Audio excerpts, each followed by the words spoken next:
주간 동안 우리 새벽기도에 참여한 여러분들에게 하나님께서 은혜를 주실 줄 믿습니다. 하루 세 끼를 정수히 먹고 살아가는 사람과 일 바쁘다는 핑계로 그저 그렇게 살아가는 사람의 일생의 건강은 굉장히 차이가 납니다. 어렸을 때부터 많은 아니더라도 차근차근하게 공부를 하고 살아가는 사람과 벼락치기 하는 사람하고는 전혀 삶의 차이가 다릅니다. 뭐 기도 쉬어도 되지 하지만 또 이런 데 같이 나와서 지금 전 세계가 특별히 한국 교회는 이 주간에 전 교회가 고난주간 새벽 기도회를 하고 있습니다. 그래서 저와 여러분이 이렇게 기도회를 하나님이 받으실 줄 믿습니다. 우리가 참여만 해도 은혜가 되는 거예요. 오늘 말씀을 가지고 두려워 말라. 전체 우리 주제는 코로나 이후에 부흥을 준비하자. 제가 여러분들에게 새벽 기도를 막 다그치지를 않아요. 왜? 여러분들 다 지금 멀리서 나왔습니다. 장안동에서 이렇게 나오시죠. 그런 거 형편을 아니까 제가 다그치지를 않은데 그래도 참여한 사람에게는 큰 은혜가 될 줄 믿고요. 제가 어렸을 때요, 어머니 밑에서 실을 이렇게 많이 감아봤어요. 또 실이란 걸 아시는 줄 모르겠어요. 저는 결혼해서 지금 이때까지 양말 빵꾸 난 것, 단추 떨어지는 거 다 내가 꾸며요. 왜? 어렸을 때 어머니 옆에서 그걸 제가 배웠거든요. 실을 이렇게 감습니다. 다 감아요. 실을 감아놓으면 이렇게 그 실을 어렸을 때 보면 어머님이 한 번 감으면 1년을 씁니다. 사람이 이 새벽 기도나 부흥회나 어떤 특정한 일정한 기간을 정해 제자 훈련을 하고 일주일 동안 열심히 새벽 기도를 하고 40일 새벽 기도를 하고 40일 금식 기도를 이게 응축을 해놓으면 여러분 속에 있는 그 에너지가 응축된 힘이 점차 퍼지면서 예를 들면 우리로 말하면 6개월 가는 거예요. 고난주간 새벽 기도 열심히 하면 이제 6개월은 천천히 가도 그 은혜가 있다 이 말이에요. 그 힘이 있다 이 말이에요. 제가 그래도 다행한 것은 신학교 가기 전에 막 기도실에서 살고 교회에서 살고 뭐 다 그런 경험이 있잖아요. 근데 삶을 응축해 놓은 거예요. 응축해. 엄청나게 응축해 놓으니까 그 응축의 힘이 마치 핵분열 하듯이 그러면서 힘이 되는데 좀 쉽지는 않겠지만 여러분들 금주에 또 이렇게 며칠 안 되니까 열심히 하셔서 새 은혜가 있기를 바랍니다. 자, 오늘 말씀을 우리가 읽었는데 요한복음에 나온 예수님이 오병이어 기적을 일으키시고 날이 저물었어요. 그 제자들이 먼저 배를 타고 가버나움 쪽으로 갈릴리 호수를 넘어서 제자들이 먼저 갔어요. 그리고 예수님이 늦게 남으셨단 말입니다. 성경은 왜 예수님이 늦게 남으셨는지를 말씀을 하지 않아요. 제가 우리 교회에 오병이어의 기적이 일어났으면 그날 저녁에 파티를 했을 것 같아요. 그런데 2000년 전에 예수님은 그런 게 없었어요. 그때 당시 뭐 이 사람들이 파티를 할 만한 여유가 있었겠습니까? 그렇게 어려웠어요. 우크라이나에서 전쟁이 일어나는데 자기 나라 선수가 금메달 땄다고 지금 샴페인을 나누면서 그럴 수가 있습니까? 그렇게 어려운 시대였어요. 그래서 예수님께서 저녁에 오시는데 제자들은 배를 타고 갈릴리 바다를 향했는데 파도가 이렇게 친단 말입니다. 배가 나가지를 않은 거예요. 근데 밤중쯤 되어서 뭐가 물체가 오는데 제자들이 두려운 거지요. 저녁에 이상한 사람 보면 무섭지요. 또 이상하게 막 그런 일이 없는데 자꾸 신문이나 언론에서 어디 코너를 골목을 지나가는데 도둑놈 같은 게 나타나가지고 여성들은 막 한다 그래가지고 그 보턴을 다 달아놨잖아요. 그 누르기 전에 강도들이 오잖아요. 그러니까 그런 생각이 있으니까 우리가 저 가기도 전에 두려워하는 마음들을 많이 심어놨어요. 왜 이렇게 우리 사회가 두려움을 이길 수 있는데 심어놓는가 이런 생각이 드시 밤중에 무리를 걸어오신 분 보니까 얼마나 무서워요. 그래서 하신 말씀이 내니 두려워 말라 하는 말씀입니다. 이 말씀이 마태복음에서는 아주 자세하게 기록이 되어 있어요. 그래서 저와 여러분이 이제 여러분과 저는 은혜를 받았기 때문에 성경의 그 묘미를 따라가는 것이 은혜예요. 초짜였을 때 주여 은혜를 주십시오 받는 거지요. 그것이 되고 구원받고 은혜를 체험하고 내가 성숙해 가는 과정 속에는 그 말씀의 의미를 막 찾아가는 거예요. 존이라고 그래요. 이 말씀의 의미를 막 따라가는 거예요. 제가 오늘 여러분에게 간단하게 여행을 시켜드릴게요. 그래서 예수님께서 오셨을 때 베드로가 걸어오는 걸 보고 베드로는 또 금방 이 머리가 그냥 팍 벚꽃 피듯이 팍 나타나는 거예요. 저 어제 오후 5시에 여기 가까운 산에로 올라가는데 세상에 백꽃이 말입니다. 다 피어버렸어요. 그래서 가능하시면 좀 시간 내서 오늘 오후 낮에 저 하남 쪽에서 오는 도로 오면서 우리 동네 저쪽을 보는 거 신내동 쪽에 여기가 다 배밭입니다. 집에 있으면 안 보여요. 온 산천이 백꽃인데 2022년도 꼭 보시길 바랍니다. 저는 오늘 집을 나가려고 그래요. 가서 이쪽을 좀 보고 올라고. 왜? 이 동네 천지가 백꽃인데 친구가 전화해가지고 백꽃 피었어? 난 모르겠는데 하나님이 여러분에게 전화합니다. 지금 새벽 기도에서 은혜 받고 있어? 난 모르는데. 예. 그래서 베드로가 물에 빠지는 겁니다. 주님 저도 걸어오게 해주십시오. 걸어와 봐라. 걸어가다가 풍랑이는데 두려워서 빠질 때에 예수님이 하신 말씀이 있어요. 마태복음에 나옵니다. 믿음이 적은 자여 왜 의심하느냐. 여기에 묘미가 있어요. 오늘 말씀은 여러분요 제자들이 가는데 예수님이 오시는데 두려운 거예요. 내니 두려워 말라. 우리는 이 성경을 이해할 때 예수님이 대단하신 분, 무리를 걸었다는 기적에 초점을 맞추는데 성경을 가만히 보면 그게 중심이 아니에요. 우리는 여태까지 다른 부분만 봤어. 우리가 여행을 하는데 어떤 사람이 맨 처음에 여행 시작하자마자 너무 환상적이어가지고 가이드가 저기 가는데 그거 보느라고 잊어버렸어. 그래가지고 가이드가 사람 찾으러 가냐고 여행 끝날 때까지 그 사람 찾지 못하고 그 사람 가보니까 경찰서에 있고 이런 식이 되는 거예요. 자, 오늘 말씀의 핵심이 뭐냐? 예수님이 내니 두려워하지 말라라고 하는 거예요. 이 말씀이 뭘까? 이 말씀이 뭘까? 여러분 다 아기들 낳아보셨죠? 남자들만 빼고 남자들도 뭐 다 아기를 낳았다고 볼 수가 있는 거지요. 아기를 데리고 어렸을 때에 병원에 갔어요. 주사를 맞히려고 하는데 안 할 거야, 안 할 거야. 그런 것도 다 경험했죠. 여러분들이 그랬잖아요. 엄마가 이제 이걸 맞추고 가야 되는데 안 맞춘다 그러고 그래가지고 이제 의사 선생님이 저 밖에 가서 좀 데리고 오라고 막 데리고 사탕도 사주고 또 데리고 안 갈 거야, 안 갈 거야. 그때 괜찮아, 괜찮아 이 말씀입니다. 여러분 치과에 어린아이를 데리고 다녀봤어요? 안 할 거야, 괜찮아, 아니야, 아니야, 괜찮아, 아니야, 아니야. 여기에서 이 차이, 이 갭에 이해를 해야 우리가 예수님께서 난이 두려워하지 말라라고 하는 것을 생각해 볼 수가 있습니다. 다시 한번 하나 더 예를 드릴게요. 제가 어렸을 때에 소를 키우면 동네에 이제 한 100호 가구 되는데 소들이 좀 있는 데가 있어요. 어렸을 때는 다 없었습니다. 그래서 송아지를 낳으면 송아지가 이제 콧뚜레를 키면 이렇게 해야 돼요. 그러면 동네에 어른들이 그 살아온 지혜예요. 이렇게 Y자 되는 그 나무가 있어요.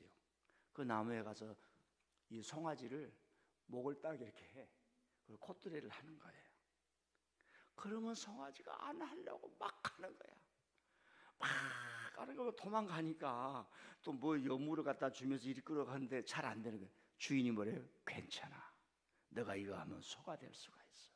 소 얘기를 하니까 우리가 이 상식으로 알고 지나가야 합니다. 저와 여러분은 앞으로도 많이 잡수세요. 우유를 잡습니다. 여러분 우유가 어떻게 나온 줄 아십니까? 사람이 젖소를 키워요. 그럼 젖소가 커서 송아지를 낳아야 젖이 나오는 거예요. 그럼 송아지가 낳았습니다. 그러면 송아지를 그 자리에서 죽입니다. 그리고 젖을 가지고 만드는 게 우유예요. 저와 여러분이 먹는 우유의 한 잔 속에 인간이 살아가는 이 아픔이 있다는 걸 우리는 잊어서는 안 돼요. 우리가 주님을 믿는 그 믿음 속에 예수님의 십자가와 이 고통이 있었구나.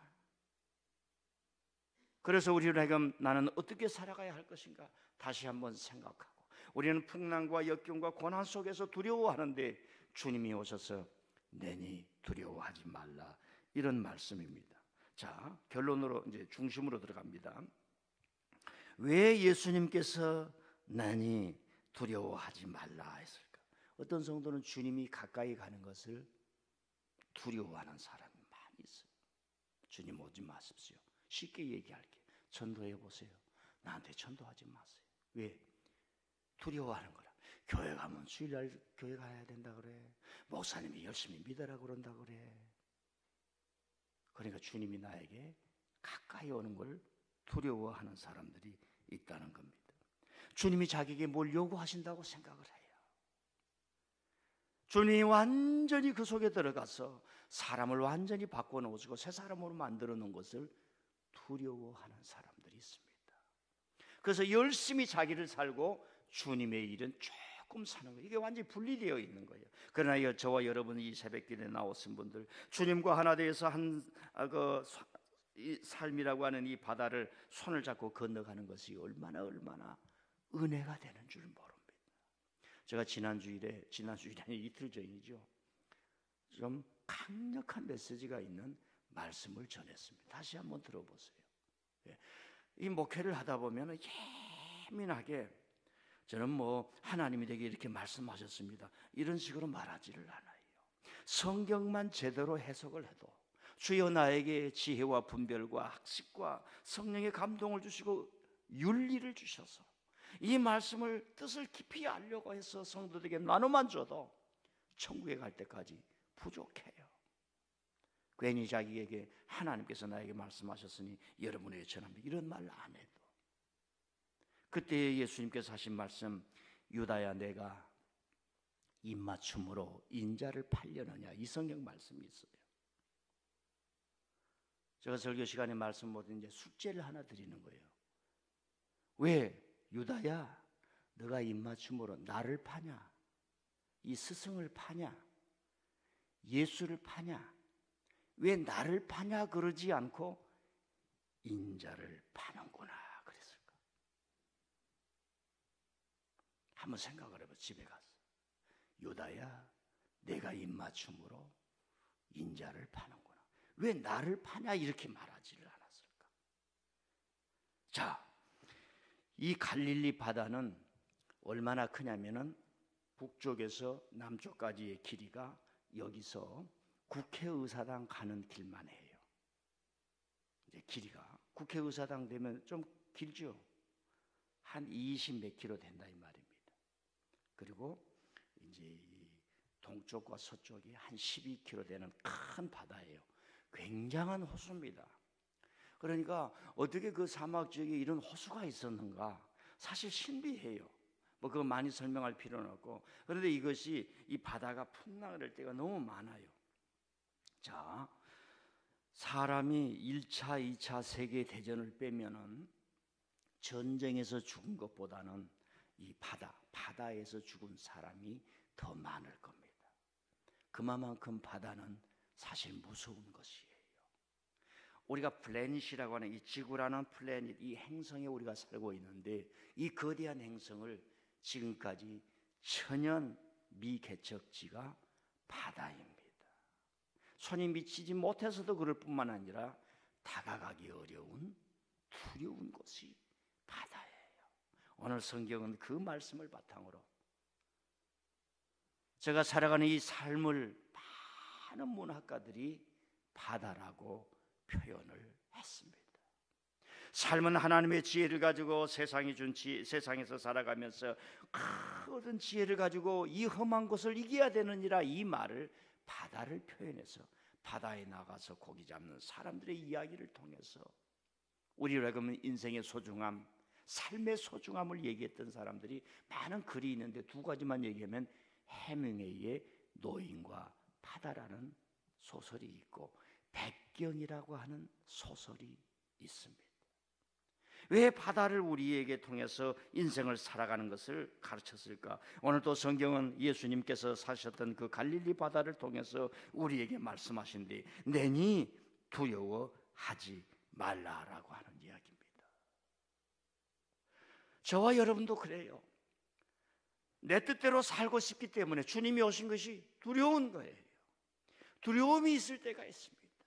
그러나 주님은 우리에게 오고 싶은 거예요. 저와 여러분의 삶도, 부부도 그러는 거예요. 좀 가까이 오지 마. 내 마음대로 살고 싶어. 목사님 저를 가만두지 마세요. 가만두세요. 가까이 오지 마세요. 두려워하는 거예요. 여러분, 십자가는요, 주님이 찾아오시기 전에 당신의 모든 모습을 다 보여준 거예요. 주님이 큰 능력으로 찾아오니까 사람들이 두려워하는 거예요. 주님이 약해진 거예요. 여러분, 새벽기도 끝나가다가 정말 어려운 사람이 있으면 여러분의 마음이 열려지잖아요. 우리 교우 중에 정말 어려운 사람이 있다 그럽시다. 마음이 열려지잖아요. 지난 주일에 어떤 분이 찾아왔어요. 그래서 여기 청학동에 경원 학교가 있는가 봐요. 청학동 아시죠? 여기 별내 좀 넘어가면 청학동이, 어떤 사람 청학동이라니까 목사님 지리산에 있는 거 아니에요? 그러더라고. 예, 그게 아니고 거기가 장애자 학교가 있는데, 이 성동교회 바로 앞에서 여기 갈매동에서 장애 아이들 엄마가 차를 태워가지고 와서 그 학교에서 차가 오면 이 아이들을 손을 잡고 버스에 태워주고 보내고 이제 엄마들은 집으로 가는 거예요. 그런데 거기에 택시 정류장이 생긴 거예요. 시에서. 그러니까 엄마들이 가서 택시 정류장에 세워놓고 이제 차가 올 때까지 기다려야 될 거 아니에요. 그러니까 택시 기사들이 지나가면서 이거 우리 자리인데 그냥 이런 어려움이 좀 생겼는가 봐요. 그래서 우리 교회를 찾아오셔서 교장 선생님이 여기 부모님들이 여기서 스톱을 했었는데 교회에서 좀 오전에 오후에 아이들을 보내고 다시 데려갈 때 주차장을 좀 사용했으면 어떻겠습니까? 이렇게 연락이 왔어요. 그러냐고. 그러면 교회 일이니까 공문을 하나 보내주십시오 하고, 한 몇 사람이나 됩니까?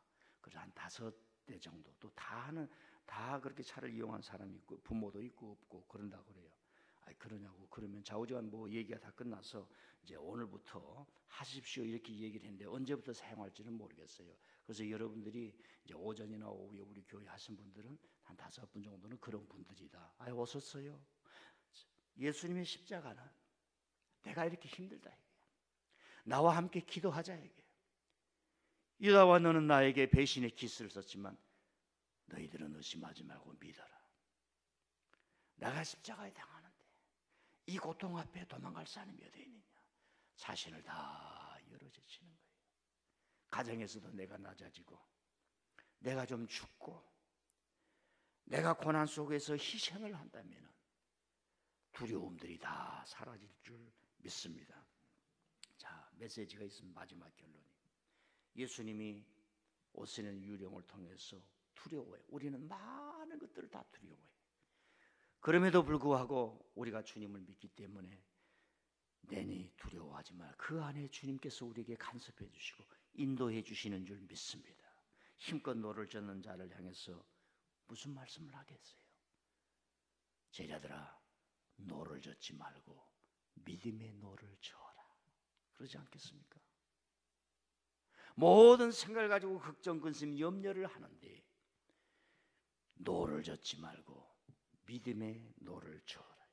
그물을 던지지 말고 사람을 낚으라 하는 말씀이에요. 주님, 저를 낚아 주시옵소서. 자, 오늘 이제 고난주간 새벽기도의 문을 열었습니다. 주님이 오는 것을 두려워하는 사람이 있어요. 주님을 보고도 멀리하는 사람이 있어요. 주님만 그렇습니까? 우리들도 그러는 거예요. 너무 내 자아가 크고 이 세상에 주어지는 내 모든 것 위에 너무 많은 그 타이틀을 주었지요. 나 이런 사람이야. 다 내려놓고 주님의 십자가를 지고 좀 다가가서, 나니 두려워하지 말라. 난 너희들을 사랑하는 자요. 나는 너희들을 위해서 모든 권세 능력을 다 내려놓고 십자가를 보여주느니라. 나니 두려워하지 말라. 말씀에 지혜가 되기를 바랍니다.